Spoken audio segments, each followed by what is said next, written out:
Dulu, mereka adalah pedang Islam yang paling ditakuti oleh seluruh daratan Eropa. Nama mereka menggema sebagai pasukan elit tak terkalahkan yang membawa panji-panji penaklukan hingga ke jantung Konstantinopel. Namun, sebuah pertanyaan besar mengemuka dalam lembaran sejarah kita. Mengapa pasukan yang sangat tangguh ini justru berakhir dengan cara yang sangat tragis di ujung meriam khalifahnya sendiri?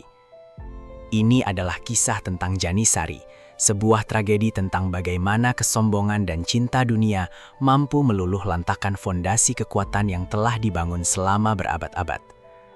Mari kita telusuri kembali jejak-jejak kejayaan yang perlahan memudar menjadi debu pengkhianatan. Sejarah mencatat bahwa resimen Janisari bermula dari niat yang sangat murni dan pengabdian tanpa batas. Mereka pada awalnya merupakan pemuda-pemuda pilihan yang dididik sejak kecil dengan disiplin militer yang luar biasa ketat, serta pemahaman spiritual Islam yang mendalam. Mereka tidak memiliki keluarga lain selain resimen mereka, dan tidak memiliki tujuan hidup lain selain membela Islam dan melayani Sultan. Loyalitas baja inilah yang menjadikan mereka tulang punggung kekhalifahan, garda terdepan yang rela mengorbankan jiwa dan raga demi tegaknya keadilan di atas muka bumi.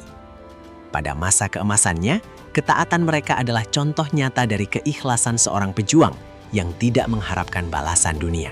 Berbekal keyakinan dan kemampuan tempur yang tidak ada tandingannya, Janisari membawa kekhalifahan menuju puncak kejayaan militer yang belum pernah disaksikan oleh peradaban manapun. Langkah kaki mereka menggetarkan kerajaan-kerajaan musuh dari daratan tandus hingga ke gerbang-gerbang benteng Eropa. Kemenangan demi kemenangan diraih bukan hanya karena senjata yang mutakhir, melainkan karena kebersihan hati dan tujuan mulia yang terhujam kuat di dalam dada setiap prajurit. Pasukan lawan gemetar hanya dengan mendengar derap langkah mereka dari kejauhan. Selama berabad-abad, mereka berdiri tegak sebagai perisai terkuat umat Muslim, menjaga perbatasan kekhalifahan dari segala bentuk ancaman penakluk asing. Namun, roda waktu berputar dan membawa ujian yang paling berat bagi jiwa manusia, yaitu kemewahan dan kedamaian yang melenakkan. Ketika ekspedisi militer mulai berkurang, para prajurit Janisari perlahan kehilangan tujuan suci mereka. Mereka mulai meninggalkan asrama-asrama militer yang keras, melibatkan diri dalam perdagangan, dan membangun kerajaan bisnis pribadi di tengah masyarakat. Cinta akan harta benda dan kenyamanan duniawi mulai meracuni darah daging mereka. Disiplin yang dahulu sekeras baja, kini melunak oleh gaya hidup yang serba mewah. Mereka lupa bahwa kekuatan sejati seorang pejuang Islam terletak pada sifat zuhud dan keikhlasan, bukan pada tumpukan koin emas di dalam pundi-pundi mereka. Penyakit cinta dunia itu dengan cepat bermutasi menjadi kesombongan yang sangat mematikan. Merasa tidak tergantikan dan memonopoli kekuasaan bersenjata, para komandan Janisari mengubah diri mereka dari pelayan negara menjadi penguasa bayangan yang tiran. Mereka mulai mencampuri urusan istana, memaksakan kehendak politik, bahkan tidak segan-segan menggulingkan dan menghabisi nyawa para sultan yang mencoba membatasi kekuasaan korup mereka. Panji-panji yang dahulu berkibar untuk membela kehormatan Islam kini dinodai oleh pemerasan terhadap rakyat miskin dan pemberontakan demi mempertahankan hak-hak istimewa. Mereka merasa lebih besar dari negara itu sendiri dan lebih berkuasa daripada syariat yang seharusnya mereka junjung tinggi. Penderitaan negara dan tirani militer ini akhirnya mencapai batas puncaknya pada masa pemerintahan Sultan Mahmud II. Sang khalifah menyadari sepenuhnya bahwa Janisari telah berubah menjadi kanker ganas yang perlahan namun pasti membunuh kekhalifahan dari dalam. Dengan kesabaran tingkat tinggi dan perencanaan rahasia yang sangat matang, Sultan secara diam-diam mulai membentuk kesatuan militer baru yang dilatih dengan sistem modern dan disiplin sejati. Ia tahu bahwa konfrontasi berdarah tidak bisa lagi dihindari.